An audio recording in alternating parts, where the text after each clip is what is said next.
Good evening, people, and welcome back to another episode of our podcast, Beneath Your Skin. This is Gaia.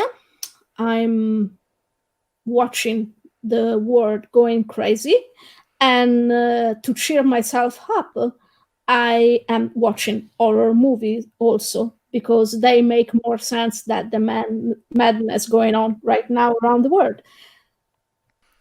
Hey, this is Zoe here. Again, trying to survive the craziness of the outside world. I have a functioning foot, so I can kind of walk about now. Unfortunately, we're not allowed to leave the houses, so I'm going through some extreme cabin fever. And again, the only way to deal with cabin fever is to watch horror movies.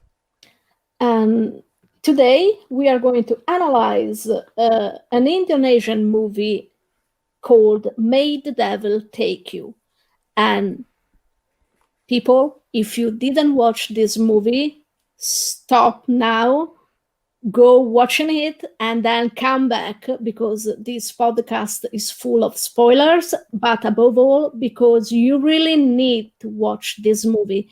This movie was so good, it will blow your mind. So, what are you expecting for? What are you waiting for? Go watch it and then come back and listen to us chit chat about it. I, for once, have loved this movie. It was well written. There weren't many plot holes. It was directed like a masterpiece, and the actors too were very, very good. So, what do you want more? This is obviously a non-Hollywood movie.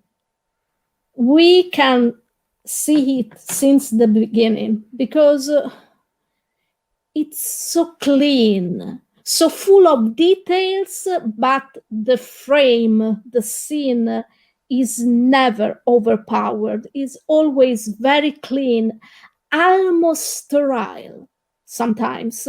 And that's the greatness of the movie because you see something, you can think, hey, that detail could be important, but you have to follow the plot. And then the details you see at the beginning comes back and you are like, damn, I was right. That was important. Starts with so many questions that for a moment you can be worried you won't get your answers because that's what sadly sometimes happens during horror movies. But don't worry, this movie will give you all the answers, and that's perfect. So let's start from the beginning of the movie. It's a macro sequence.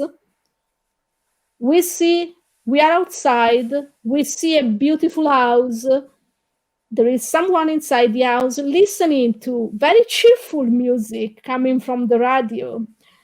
And you are almost lured into believing that everything is fine. Perhaps the man is waiting for his wife, for his family to come back. Then you remember this is an horror movie, so that's probably not going to happen. But we see someone arrive, and little by little, the atmosphere becomes so hard. It chokes the air out of your lungs, and you're like, no, no, no, no, no, you don't want to know what's going to happen. I want to know who the lady in white is, but I don't want to know what's going to happen. And then we follow them inside the house, in the living room, and then in a smaller and smaller place, and we go down with them into the cellar where she starts a demonic ritual, and you are like, I knew it. I knew I shouldn't have come here, but you can't leave and you don't want to because you want to know what the hell is happening. And that's so good. And we are still talking about the first sequence, the one that happens before the opening credits. So, isn't this beautiful? I do love this beginning because it's a prequel to the main plot. And it starts off like in this way of like this young woman is being invited in and he's got the money ready and you're like, well, I wonder what transaction's going to go down. Wasn't thinking it was going to be demonic summoning rituals in the basement. That was not the transaction I was thinking of. But it is. And she's obviously like a priestess, but not in the traditional way that's always shown in Western movies. This is not a big red, like hooded, evil cultist figure. This is a woman steeped in her own culture. And Indonesia is kind of a mixture of Catholicism as well as Muslims and also kind of like these local kind of more spiritualist like belief system based on the nomadic people and the like the tribal population in this part of Asia. So she's obviously come in to do this ritual to contact the devil, and it is the devil. It's like it's made quite clear, especially in one scene in the film, that this is what you think of as the Christianic, the Judo-Christianic devil, yet being summoned using Eastern philosophies and mysticisms, and it's just so lovely seeing that kind of mixture of culture in it. And then we just go into the opening credits and it does all the like exposition without having to use any exposition. You get the entire plot and start up for what is going to happen in this film without anybody spewing facts at you. You get exactly what is going on. You get the fact that this guy wants fame and fortune for his family and he's making a pact with the devil, as you assume, to sell his soul to get money. But as the credits end, he is the one in hospital in a coma, and that's when the rest of the storyline takes off. But you've literally had 2 minutes of credits, and to fill you in with everything you need to know to understand why you're waking up in a hospital scene. And we are thrown into the present and into a subway, and we see who we think could be the main character, and we instantly realize something. She's not doing well. There is something wrong with her. She's sweating and she's very pale. And then there is one detail that catch our attention: some scars on her arm, and more questions. What's happening? Is she a cutter? Is she hurting herself? Then we arrive at the hospital where the father is, and we are greeted by his second family, the perfect family, the perfect daughter dressed in expensive clothes, and the little child of the family, and the only boy in the movie, the only boy in the whole movie. And we see he's the only one who is genuinely happy to see her at the hospital. And then we are introduced to the father and the father's nurse. And I love that scene because she lists the long list of condition this man is showing, and at some point she say he has a skin condition. Really, lady, that's a little bit reductive for what he got, because his face is full of disgusting pimples and scars and bleeding open wounds, and his fingers are black because he's rotting from the inside, and you call it a skin condition? Okay, you probably saw very terrifying things in your work at the hospital, lady. I'm sorry for you. I really am. I do love this scene. I love anything that treats demonic possession as also an infectious disease. The fact that it kills you from within, and the exterior is the last thing to start breaking down because it's infected your soul, your body, and it's eating you alive. And the more evil in you, the more vile it is. And I also like the fact that it shows off that kind of slight Asian humor that's kind of almost black comedy, that kind of even in the face of grotesque and horror and tragedy, you kind of have a matter of fact way of dealing with it, and it's just and this is something that's happening. There you go, and yeah, so I like that. I like demonic possession is an infectious disease. I like the humor, and I also like the setup of what is a stereotypically like the perfect family in Asia. Is, you have the rich husband that makes the money, you have the stern head of the household wife who's a stay-at-home mother, but she rules with iron will. And for all of us that have Asian tiger mothers, they are terrifying creatures, and you do not go against them. You might be able to talk back to your father, but you don't talk back to your mother.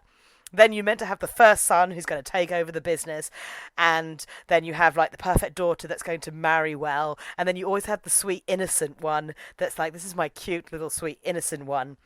But this family, obviously, it has the black sheep in it, in Alfie, who's from a different like marriage and doesn't fit in with this family dynamic. But the more you find out about the family, you realise how wrong this family dynamic is, how it's not traditional, how it has been corrupted within, and just like the possession has been taking like case for already. It's already in their blood. It's already been manipulating them and pushing them apart because they have been like infighting and pushing each other apart, and like they've already seeds of like discontent within this family, and this cold bitchy mother-in-law figure that just is a bit of a monster herself. Yeah, and that's why I call this movie a very dark Cinderella story. We have the evil stepmother, we have the child who was thrown out because she didn't fit the perfect family picture, but she also was the only one blood related to the father, so she was a treat because when the father was a rich man, she could have inherited part of that money. And the stepmother didn't want that because she wanted all for herself and her children.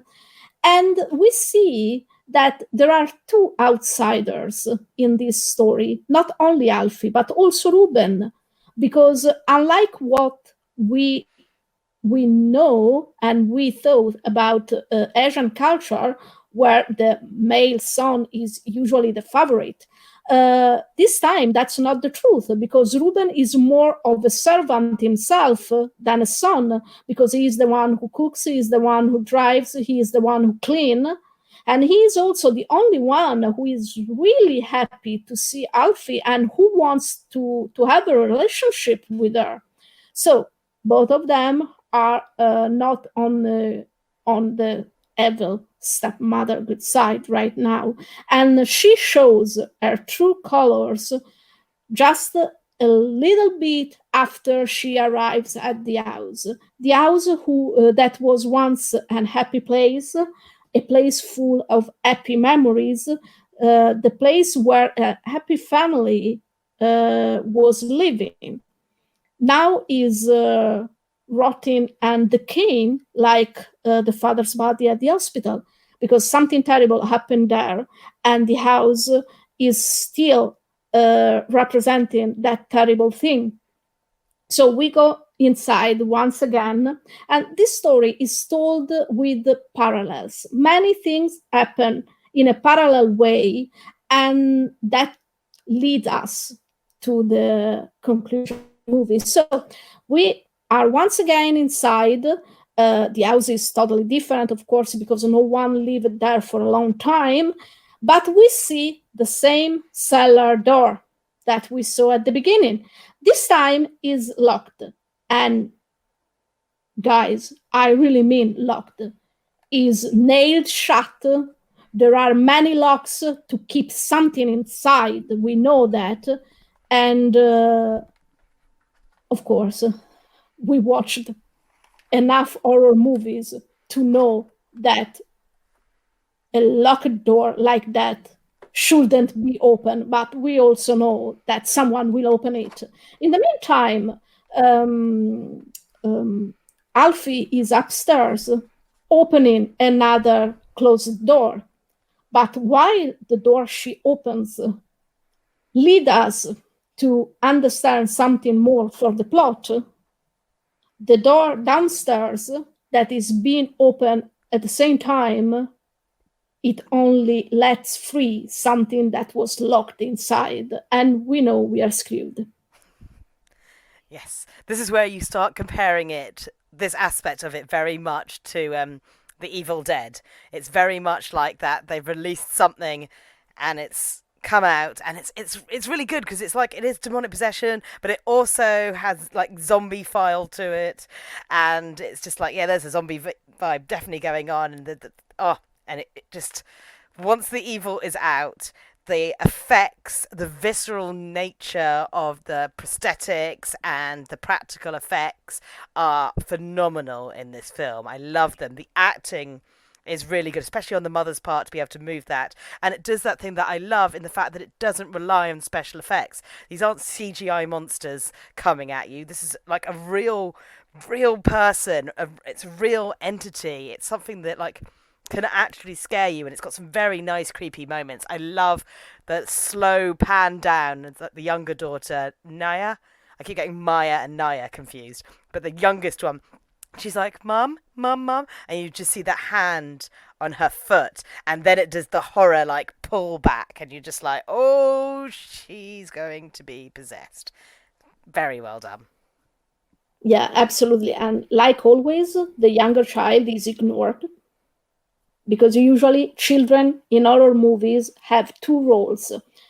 They are the creepy kids, or they are the one no one listen to, and they are always right. So yeah, this time she was ignored, and the mother was taken. Okay, it's not like the possession changed her behavior much. It just makes her a little bit crueler, but not much, because she wasn't a good person. So yeah. Yeah. Once a bitch, now a witch kind of thing. And it's also like, Exactly. if you're being a bit of a bitch and you're slapping around children and trying to take the money from them, then when a devil gets you, you want to eat them. Gosh, yeah. Yeah, exactly. And she, of course, bites Maya, the perfect daughter. And Alfie comes to the rescue, and she uses an hammer straight through her skull. That doesn't do much, of course, because the zombified, possessed, evil stepmother is stronger than a hammer. But what an hammer can't do, a flashlight can.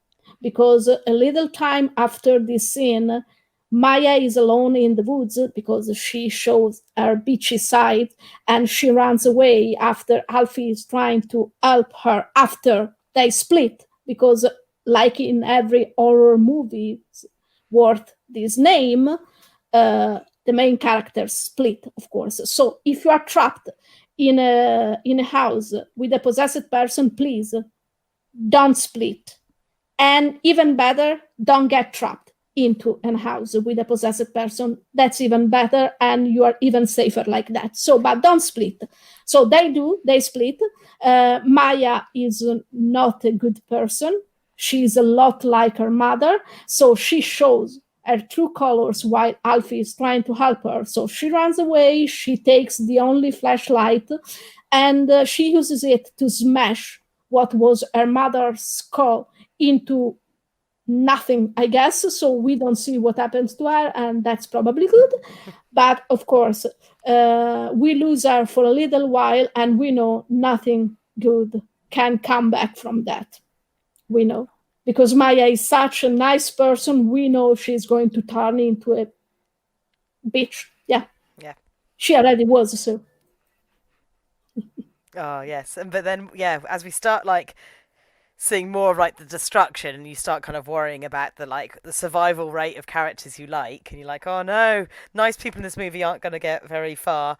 And poor Ruben's having a tough time. And one of my favourite bits, and it's so random, is when he's on the phone to his wife and he's just like, I am having a really shit time. Like, just come and collect me. Just come drive to, like, my parents' old house and come and pick me up. And the wife's on the phone going, What do you mean you do that? What are you asking me for do this? It's about me. Me. Having one of those, like, but what about me? What about me kind of conversations. And he's just like, look, my mum's possessed. I just need you to come and pick me up. And she's like, that very Asian, what did she do? And then she's like, what? Why is she doing that for? And I just love it, because that is a trend of certain, like, Asian women and stuff. And if they make a lot of things very much about themselves. And if you interrupt that, then they're like, what are you doing this? Why, dear, how dare you take the attention off me? We're talking about me now. Why is your mother trying to steal the limelight by getting possessed? Like, that kind of, like, it's just I find it very funny in the middle of all this. She's just like, what? It's like in any other movie, you'd be like, my mom's possessed. The person would be like, what did you say?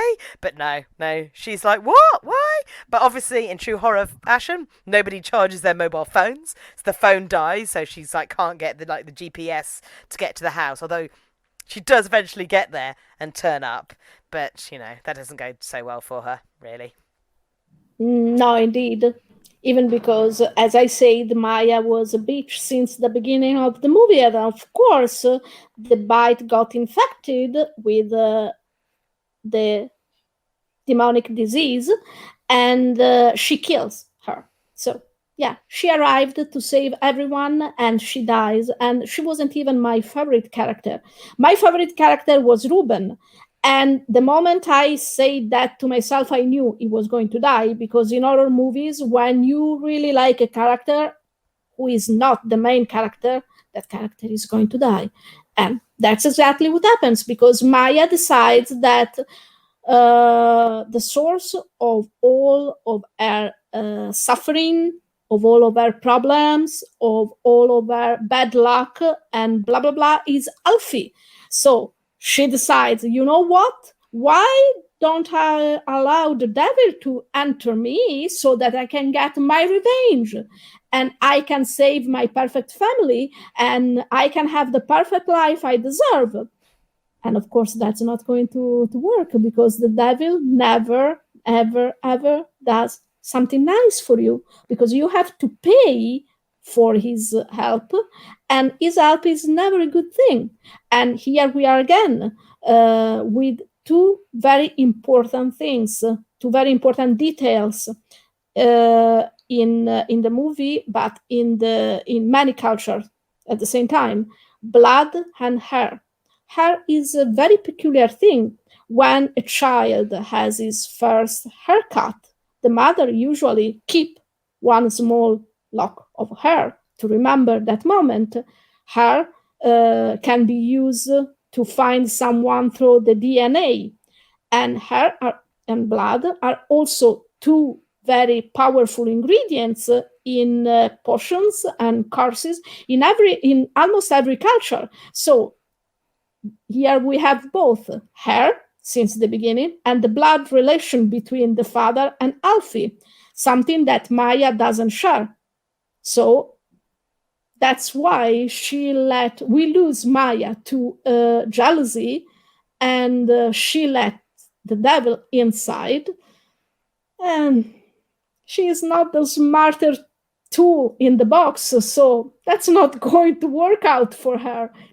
But before she can be stopped, she kills Ruben. Yeah, it's very unfair death.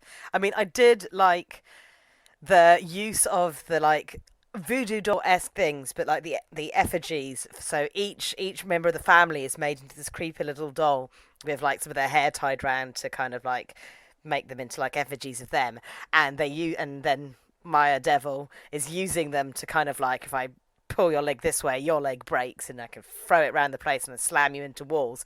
And one of the best bits of editing is when the camera's on her and she like changes the angle of her arm to switch which direction she's holding the figure to slam the body on the floor.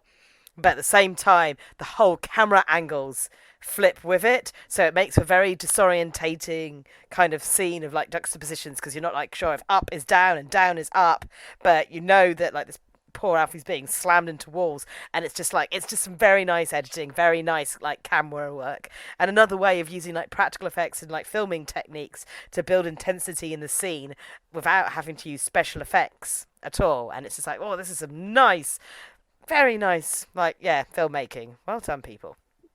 Yeah, I really loved those scenes. And of course, when you are not a smart person when you were alive and in control of your own body, you don't suddenly become a genius when the devil possesses you. Maya is the example of this. So she has a little doll around and on a necklace around her neck. And what does she do with it? She goes closer and closer to an imprisoned Alfie because she wants to show her she won.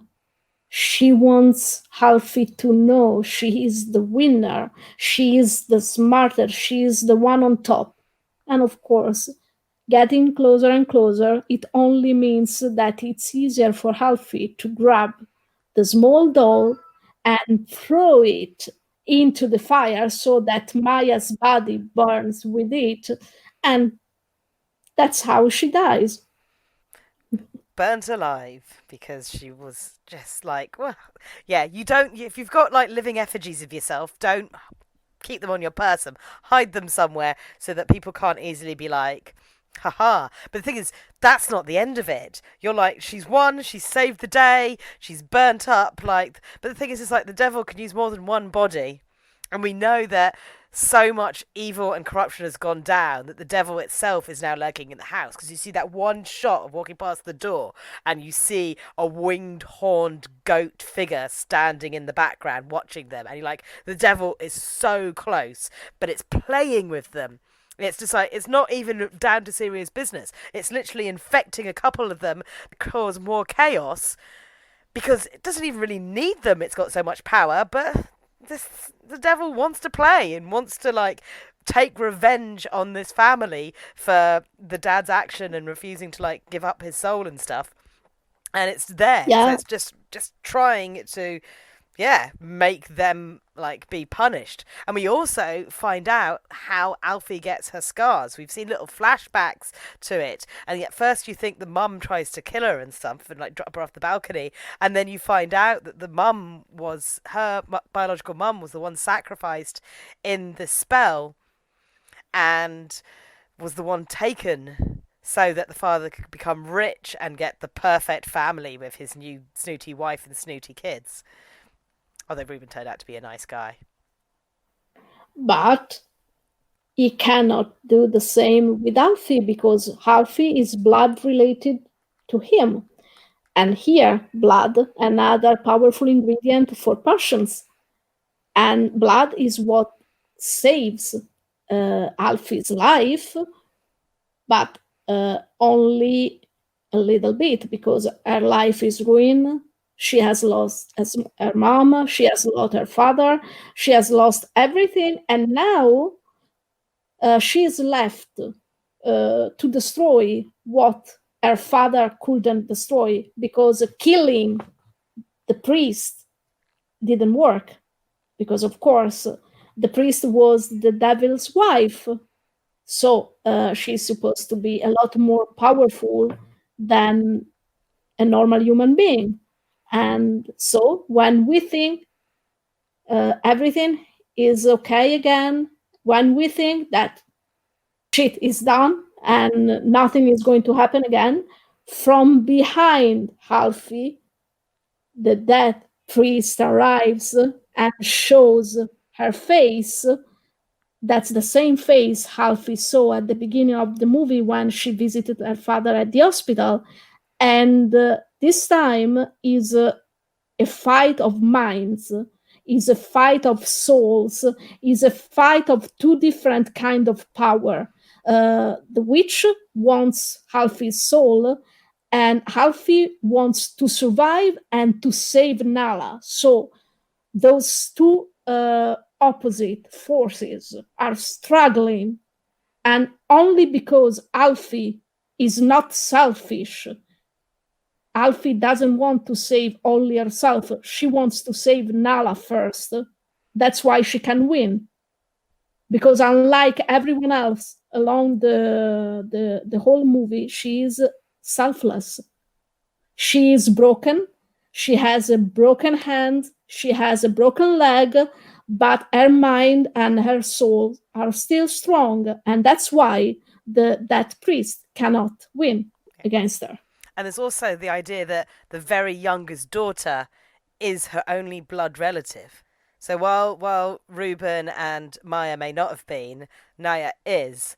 And I just love the beautiful moment when like Naya reaches down to get her out of that horrible muddy pit that the vines are trying to drown her, and it's all symbolic of her drowning in all her grief and her loss, and like that whole idea is like that moment where she might surrender to it all, because what's she got left if she's not got family and she's not got a life and she's got nothing? But no, no, Naya's still there, that sweet innocent little child, the one they should have listened to, like, because she wasn't corrupted by all the adult. This is a very big theme in a lot of Asian cinema, that children are uncorrupted by adult thoughts and desires, and therefore that's why they're actually the best decision makers in most things, because they don't have any hidden agendas. They just have the purity and love for whatever they are relating to. In this case, she's relating to Alfie, and that's her sister, and reaches down so Alfie can find the strength to come back up from her like pit of despair that she's drowning in.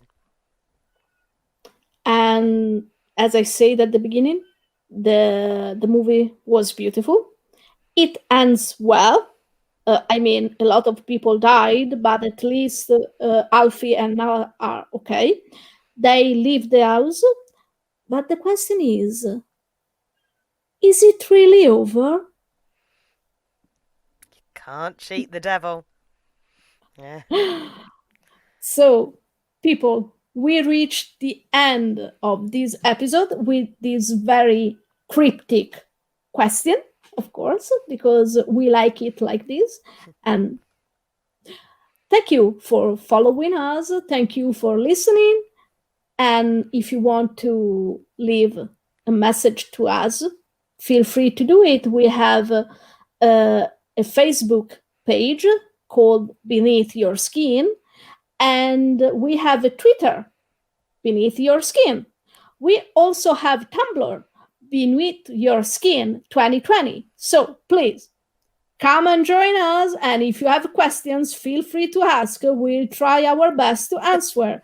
Thank you for listening. Thank you. Enjoy. I'm so glad to have shared this with you, and I'm so glad that Gaia is enjoying the films I'm choosing. It's always nice to know. Well, apart from The Last Exorcist, where we were like, wait a minute. But at least this one has restored your faith in my taste in movies. But, you know, in my defense, the other one was I hadn't seen it in over 10 years. I thought it was good. I was wrong. But I can admit that. Thank you very much for listening, and I hope to hear you all tune in again next time. So for now, byes. Bye bye.